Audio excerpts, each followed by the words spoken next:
या कंपनी के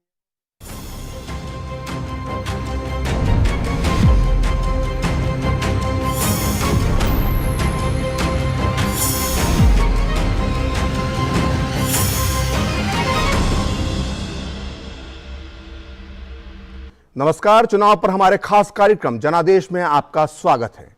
मैं हूं प्रखर श्रीवास्तव। हिमाचल में मतदान समाप्त होने के बाद अब पूरे देश की निगाहें गुजरात पर लगी हुई हैं।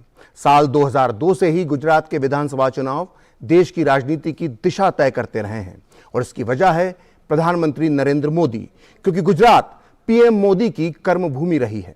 इस बार के गुजरात चुनावों का आगाज किस तरह से हो रहा है, यहां क्या है मुद्दे और शुरुआती प्रचार में कौन आगे है, इस पर आज हम जनादेश में चर्चा करेंगे।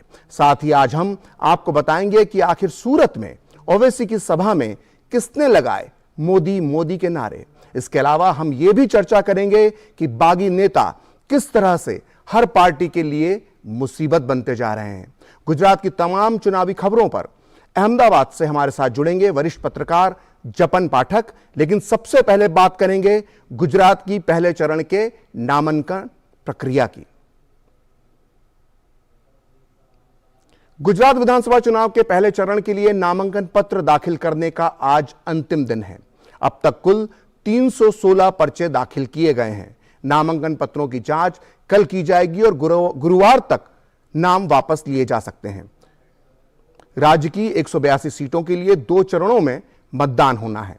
पहले चरण में 19 जिलों की 89 सीटों पर 1 दिसंबर को वोट डाले जाएंगे। इस बीच राज्य निर्वाचन आयोग ने सभी राजनीतिक दलों से अपने प्रचार में एक बार प्रयोग होने वाले प्लास्टिक का इस्तेमाल न करने की सलाह दी है। पहले चरण में जिन जिलों में चुनाव होना है उनमें कच्छ, सुरेंद्रनगर, मोरबी, राजकोट, जामनगर, देवभूमि, द्वारका, पोरबंदर, जूनागढ़, गिर सोमनाथ, अमरेली, भावनगर, बोटाद, नर्मदा, भरूच, सूरत, तापी, डांग, नवसारी और वलसाड़ जिले शामिल हैं। इनमें अनुसूचित जाति की 7 और अनुसूचित जनजाति की 14 सीटें भी शामिल हैं। इस बीच राज्य में प्रचार जोर पकड़ने लगा है। चुनाव से पूर्व कांग्रेस और एनसीपी ने गठबंधन की घोषणा की है। चुनाव के दूसरे चरण के लिए 17 नवंबर तक पर्चे भरे जा सकते हैं। अब तक कुल 8 उम्मीदवारों ने नामांकन भरा है। इस चरण में 14 जिलों की 93 सीटों पर 5 दिसंबर को मतदान कराया जाएगा।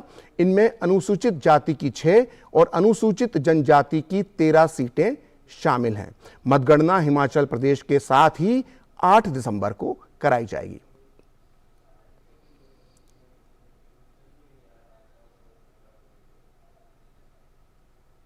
गुजरात के सीएम भूपेंद्र पटेल ने गुजरात के मुंद्रा में एक चुनावी सभा को संबोधित किया। गुजरात और खास तौर पर कच्छ के अभूतपूर्व विकास के लिए प्रधानमंत्री नरेंद्र मोदी के अथक प्रयासों की तारीफ करते हुए उन्होंने कहा कि बिजली, पानी, सड़क और स्वास्थ्य और सुरक्षा जैसे सभी क्षेत्रों में कच्छ का विकास बीजेपी के राज्य में हुआ है। उन्होंने कहा कि बीजेपी का हर कार्यकर्ता जनता की दिक्कतों को अपनी दिक्कत मानकर काम करता है।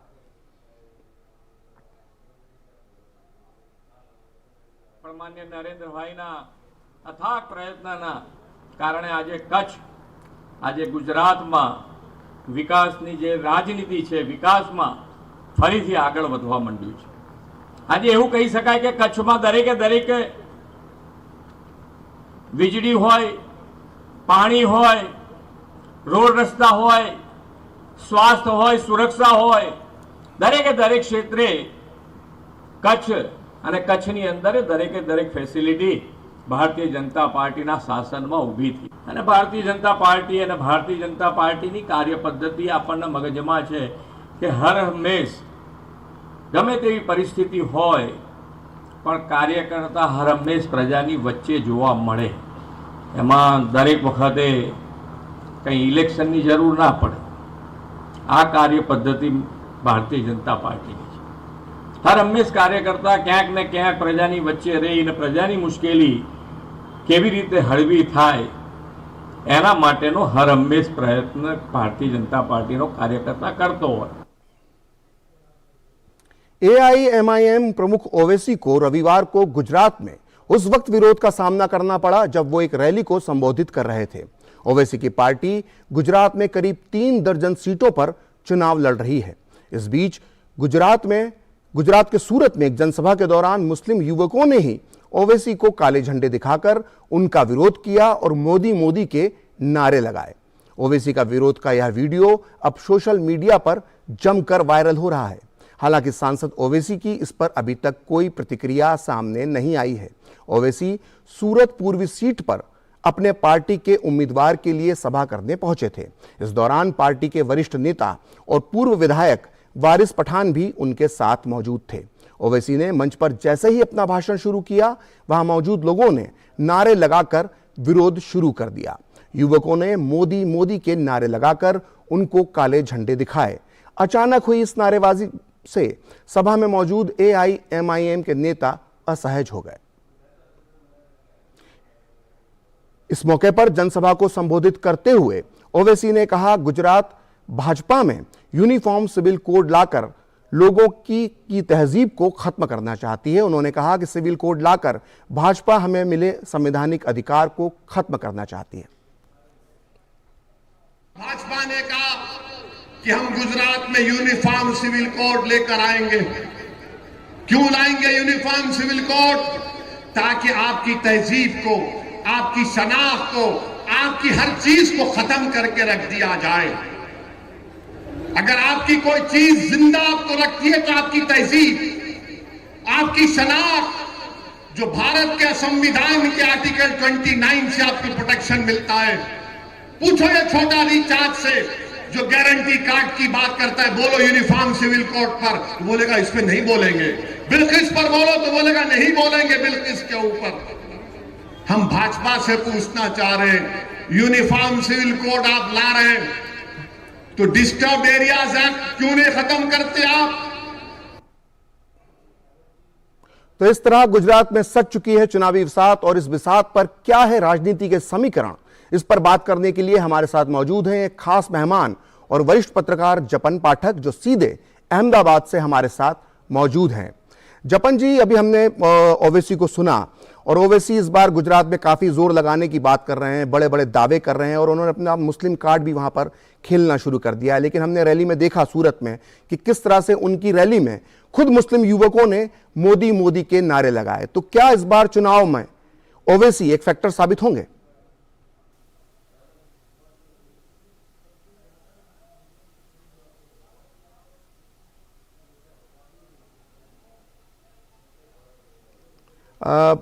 जपन जी, आपकी आवाज हम तक नहीं पहुंच पा रही है। आपका म्यूट इस वक्त ऑन है, उसको आप बंद कीजिए तो शायद आपकी आवाज हमारे दर्शकों तक पहुंच। मेरी आवाज सुनाई दे रही है? जी जी जी जपन जी, आपकी आवाज आ रही है।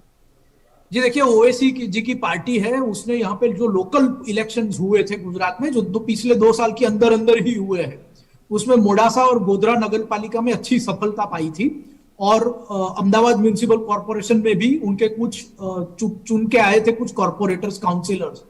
तो उस तरह से उन्होंने अपने कदम यहाँ पे रखे थे। और यहाँ पे जो मुस्लिम पॉपुलेटेड एरियाज है स्पेशली, वहां पे ओवैसी की पार्टी कुछ वोट कांग्रेस के जो कन्वेंशनल वोट, क्योंकि अभी जितने भी मुस्लिम यहाँ पे एमएलएज है वो सारे कांग्रेस पार्टी से में चुन के आते हैं। करीबन 3 मुस्लिम एमएलएज है और बाकी सारे विधानसभा विस्तार में जो मुस्लिम पॉपुलेशन है तो उसके वोट्स कांग्रेस को मिलते हैं। यहाँ पे एक डायरेक्ट फाइट बीजेपी कांग्रेस के बीच में चल रही है काफी इलेक्शन से।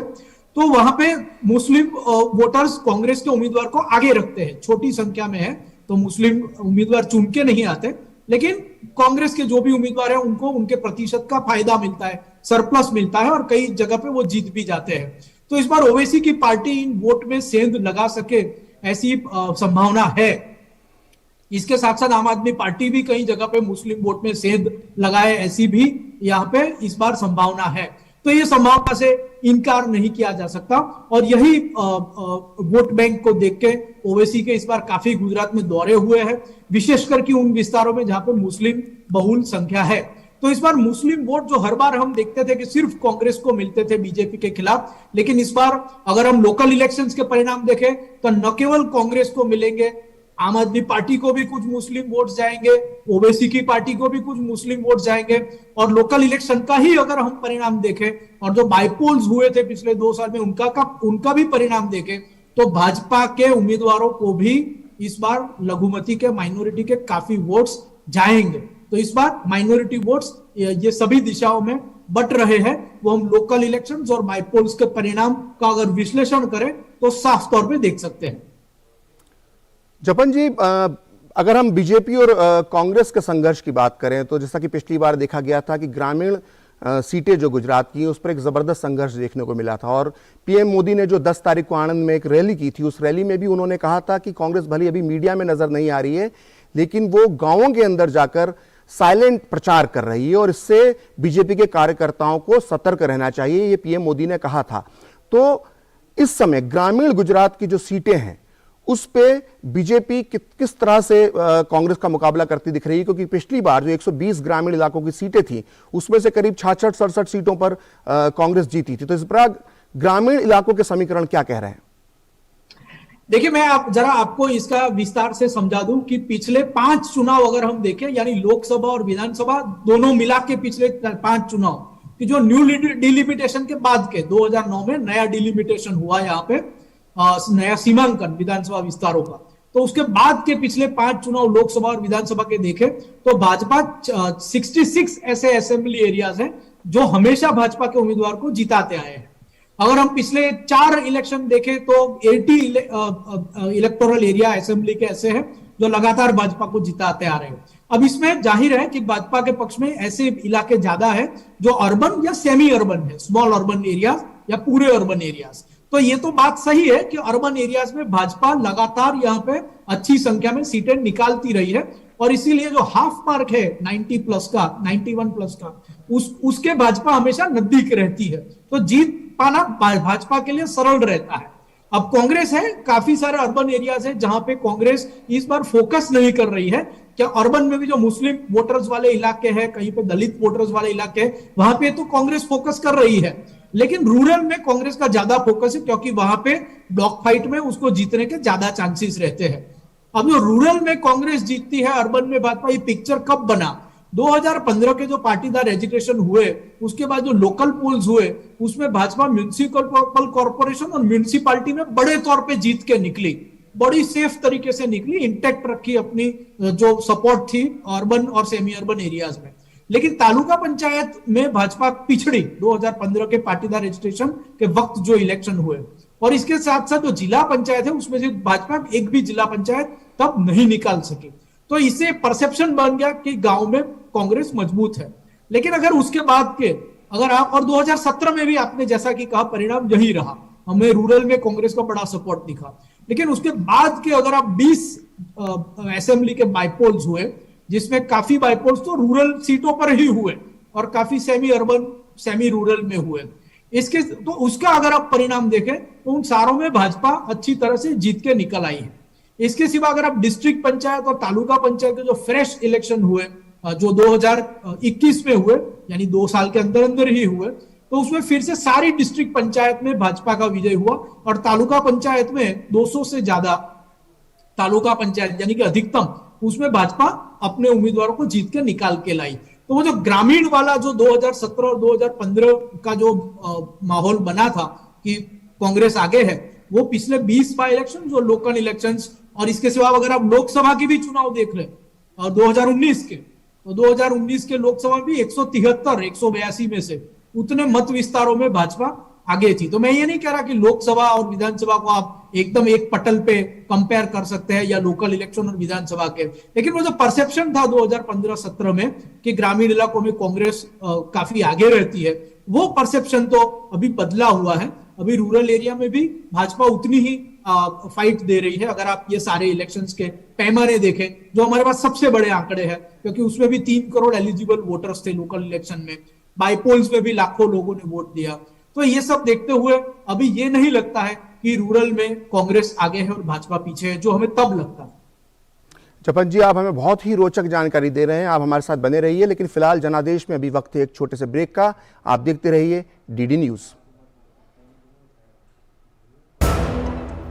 काफी टैलेंटेड है आपकी बेटी, सर बड़ी होकर इंडिया के लिए खेलना चाहती है। उसके फ्यूचर के लिए अभी से मैंने सेविंग भी स्टार्ट कर दी है। फ्यूचर की बात है तो सिर्फ उसे नहीं, आपको भी मैदान में उतरना पड़ेगा। मुझे? इनका मतलब है म्यूचुअल फंड्स के मैदान में। सिर्फ सेविंग्स नहीं, हर महीने म्यूचुअल फंड्स में भी इन्वेस्ट कीजिए। वरना आपकी बेटी तो बड़ी होगी। पर उसके लिए सेव किए हुए पैसे शायद उतने ही रह जाएंगे।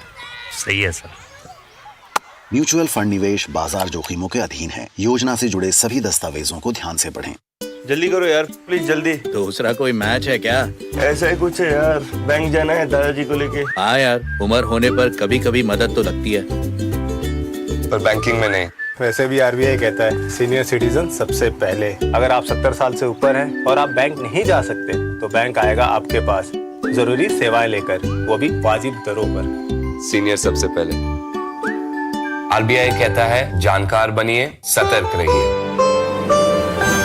लहलहाती फसल, भरे पूरे खेत खलिहान, हर किसान का बस यही अरमान। लेकिन कभी बारिश, कभी बिजली, कभी ओला, कभी सूखा। प्रकृति का तो नहीं मगर नुकसान का उपाय है AIC से फसल बीमा। Agriculture insurance company of India limited, AIC। सोमवार को क्रिकेटर रविंद्र जडेजा की पत्नी व भाजपा नेता रिवाबा जडेजा ने जामनगर उत्तर सीट से नामांकन दाखिल किया। इससे पहले क्रिकेटर रविंद्र जडेजा पत्नी रिवाबा के साथ पार्टी के एक कार्यक्रम में शामिल हुए। रविंद्र जडेजा की पत्नी के चुनाव प्रचार प्रसार कार्यक्रम में जडेजा जमकर हिस्सा ले रहे हैं। आगामी गुजरात चुनावों के लिए नामांकन दाखिल करने से पहले यह कार्यक्रम आयोजित किया गया। रिवाबा जडेजा जामनगर उत्तर सीट से चुनाव लड़ रही हैं। गुजरात विधानसभा चुनाव से पहले क्रिकेटर रविंद्र जडेजा ने रविवार को जामनगर के लोगों से उनकी पत्नी रिवाबा जडेजा को वोट देने की अपील की। जडेजा ने यह वीडियो ट्विटर पर डाला है। रविंद्र जडेजा ने अपनी वीडियो में कहा कि गुजरात में चुनाव है, यह एक T20 मैच की तरह है। मेरी पत्नी भाजपा के टिकट पर राजनीति में अपनी पहली शुरुआत कर रही है। कल वह अपना नामांकन दाखिल करेगी। मैं जामनगर के लोगों और सभी क्रिकेट प्रेमियों से बड़ी संख्या में यह अपील करता हूं कि वो रिवाबा को अपना वोट दें। रिवाबा ने मौजूदा विधायक धर्मेंद्र सिंह जडेजा की जगह जामनगर उत्तर सीट के लिए भाजपा के चेहरे के रूप में जगह बनाई है। विधायक धर्मेंद्र सिंह को इस बार विधानसभा चुनाव में भाजपा से टिकट नहीं दिया गया है। टिकट नहीं मिलने से नाराज बीजेपी के कुछ नेता अब पार्टी नेतृत्व पर दबाव बनाने की कोशिश कर रहे हैं। बीजेपी के एक मौजूदा और 4 पूर्व विधायकों ने निर्दलीय चुनाव लड़ने की धमकी दी है। कुछ असंतुष्ट नेताओं ने कहा है कि वे समर्थकों से परामर्श करने के बाद अगला कदम उठाएंगे। इस बीच बीजेपी के पूर्व विधायक हर्षद बसावा ने शुक्रवार को नंदोद सीट से निर्दलीय के रूप में नामांकन पत्र दाखिल कर दिया। नंदोद सीट पर इस समय कांग्रेस का कब्जा है। इस सीट से बीजेपी ने डॉक्टर दर्शन देशमुख को टिकट दिया है। इससे नाखुश बसावा ने शुक्रवार को पर्चा दाखिल किया। वहीं बड़ोदरा जिले में एक मौजूदा और 2 पूर्व बीजेपी विधायक टिकट से वंचित होने के बाद बागी हो गए हैं। बाघोड़िया से विधायक मधु श्रीवास्तव ने अपना टिकट कटने के बाद कहा है कि अगर उनके समर्थक चाहते हैं तो वह निर्दलीय के रूप में चुनाव लड़ेंगे। इस सीट से बीजेपी ने अश्विन पटेल को मैदान में उतारा है। पादरा सीट से बीजेपी के पूर्व विधायक दिनेश पटेल उर्फ दीनू मामा ने भी कहा है कि वह निर्दलीय उम्मीदवार के तौर पर चुनाव लड़ेंगे। इस सीट से बीजेपी ने चैतन्य सिंह जाला को टिकट दिया है। करजन में बीजेपी के पूर्व विधायक सतीश पटेल मौजूदा विधायक अक्षय पटेल को उम्मीदवार बनाए जाने से नाराज हैं। अक्षय पटेल ने 2017 में इस सीट से कांग्रेस के टिकट पर जीत हासिल की थी। इस बीच जूनागढ़ के केशोद सीट से भाजपा के पूर्व विधायक अरविंद लदानी ने शनिवार को घोषणा की है कि वह निर्दलीय के रूप में चुनाव लड़ेंगे। भाजपा ने अब तक कुल 182 में से 166 विधानसभा सीटों के लिए अपने उम्मीदवारों के नाम घोषित किए हैं। टिकट नहीं मिलने से नाराजगी के बाद निर्दलीय लड़ने की धमकी एक मौजूदा और 4 पूर्व विधायकों ने दी है। तो इस तरह से जो बागी नेता हैं वो दोनों पार्टियों के लिए समस्या बन सकते हैं चुनाव। इस खबरों में आगे बढ़ते हैं। गुजरात में एनसीपी के एकमात्र विधायक कंधाल जडेजा ने टिकट नहीं मिलने के बाद सोमवार को पार्टी से इस्तीफा दे दिया है। इससे पहले जडेजा ने 11 नवंबर को अपना नामांकन पत्र दाखिल कर दिया था। उन्होंने 2012 और 2017 में एनसीपी के टिकट पर पोरबंदर की कुटियाना सीट से चुनाव जीता था, लेकिन इस बार कांग्रेस एनसीपी गठबंधन ने यह सीट कांग्रेस को दे दी है। पिछले विधानसभा चुनाव में जडेजा ने कुटियाना सीट पर बीजेपी और कांग्रेस दोनों के ही उम्मीदवार को हराया था, क्योंकि तब एनसीपी ने कांग्रेस के साथ मिलकर चुनाव नहीं लड़ा था। गुजरात एनसीपी अध्यक्ष जयंत पटेल उर्फ जयंत बोस्के को सोमवार को भेजे गए पत्र में जडेजा ने कहा कि वह पार्टी के सभी पदों और प्राथमिक सदस्यता से इस्तीफा दे रहे हैं, क्योंकि उन्हें इस बार टिकट नहीं मिला है। 11 नवंबर को एनसीपी ने राज्य में कांग्रेस के साथ चुनाव पूर्व गठजोड़ किया, जिसके तहत शरद पवार के नेतृत्व वाली पार्टी आणंद जिले की उमरेठ, अहमदाबाद की नरोदा और दाहोद जिले की देवगढ़ बड़िया सीट पर चुनाव लड़ेगी। फिलहाल इन तीनों सीटों पर बीजेपी का कब्जा है। गुजरात चुनाव के लिए कांग्रेस पार्टी ने बड़े नेताओं को चुनावी प्रबंधन में लगाया है। पार्टी के संगठन महासचिव केसी वेणुगोपाल ने लिस्ट जारी करते हुए 42 नेताओं को विधानसभा चुनाव के लिए पार्टी का पर्यवेक्षक बनाया है। पर्यवेक्षकों में मुकुल वासनिक, मोहन प्रकाश, पृथ्वीराज चौहान, वीके हरिप्रसाद, केएच मुनियप्पा शामिल हैं, जिनको जोनल पर्यवेक्षक बनाया गया है। पार्टी की ओर से जारी बयान के मुताबिक वासनिक को गुजरात के दक्षिण जोन, मोहन प्रकाश को सौराष्ट्र क्षेत्र, चौहान को मध्य जोन, हरिप्रसाद को उत्तर जोन का पर्यवेक्षक नियुक्त किया गया है। इसके अलावा हर लोकसभा क्षेत्र में एक पर्यवेक्षक अलग से नियुक्त किया गया है। पर्यवेक्षक गुजरात की हर सीट पर नजर रखेंगे। राजस्थान सरकार के कुछ मंत्रियों, विधायकों समेत 32 नेताओं को गुजरात के 26 लोकसभा क्षेत्रों के लिए पर्यवेक्षक बनाया गया है। पार्टी के वरिष्ठ नेता शकील अहमद खान, कांतिलाल भूरिया, राजेश लिलोठिया और कुछ अन्य नेताओं को भी अन्य पर्यवेक्षक की जिम्मेदारी सौंपी गई है।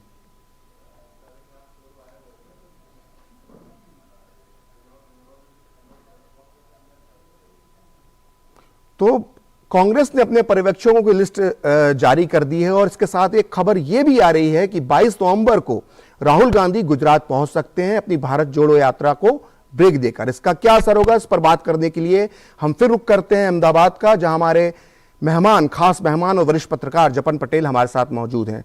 जपन, हिमाचल चुनाव से पूरी तरह से राहुल गांधी प्रचार में दूर रहे थे, वो हिमाचल एक भी बार नहीं गए थे और इसे लेकर बीजेपी ने कांग्रेस पर निशाना साधा था कि उनके बड़े नेता चुनाव प्रचार में हिमाचल में नहीं आ रहे हैं। लेकिन अब 22 नवंबर को राहुल गुजरात चुनाव प्रचार के लिए आ सकते हैं, ऐसी खबर है।